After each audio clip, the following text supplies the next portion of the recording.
박근혜 전 대통령에 대한 구속영장 실질 심사가 모레로 다가왔습니다. 법원은 수백 쪽에 이르는 수사 기록을 검토하고 경호 문제를 논의하며 심사에 대비하고 있는데요. 서울중앙지법에 나가 있는 취재기자 연결하겠습니다. 이소영 기자. 네, 서울중앙지방법원에 나와 있습니다. 모레 오전 10시 30분 이곳 법원 서관 322호 법정에서 박근혜 전 대통령의 구속 여부를 결정하는 구속 전 피의자 신문, 즉 영장실질심사가 열리는데요. 헌정사상 처음으로 이뤄지는 전직 대통령의 영장실질심사를 이틀 앞두고 벌써부터 긴장된 분위기가 감돌고 있습니다. 법원은 아직 박 전 대통령 측이 참석 여부를 밝혀오지는 않았다고 전했는데요. 연락이 닿는 대로 경호 문제 등을 논의할 계획이지만 법원은 검찰에 비해 출입 통제가 어려운 만큼 상당히 난감해하는 모습입니다.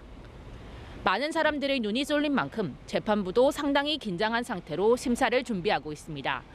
심리를 맡은 강부영 판사는 지난달부터 영장 업무를 담당하게 된 인물로 국정농단 사건 관련 영장 심사를 하는 것은 이번이 처음입니다.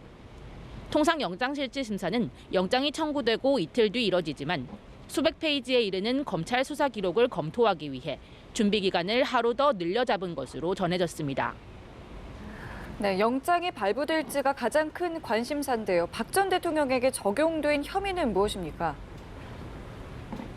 네, 검찰은 이미 1기 특별수사본부 수사 당시 미르와 K스포츠재단 출연금과 관련해 박 전 대통령을 직권남용과 강요죄 피의자로 입건했는데요.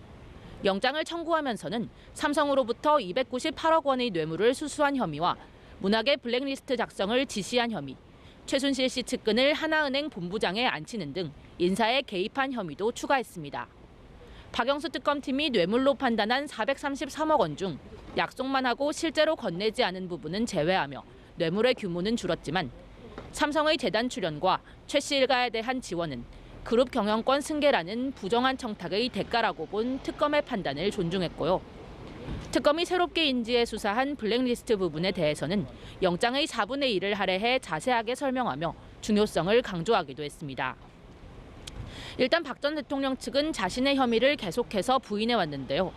그만큼 증거인멸의 우려가 커 보이는 데다 영장의 공모자로 적힌 인물 대부분이 이미 구속 상태여서 박 전 대통령의 구속영장도 발부될 가능성이 높다는 것이 법조계 안팎의 관측입니다. 박 전 대통령의 운명은 오는 31일 새벽 결정될 것으로 보입니다.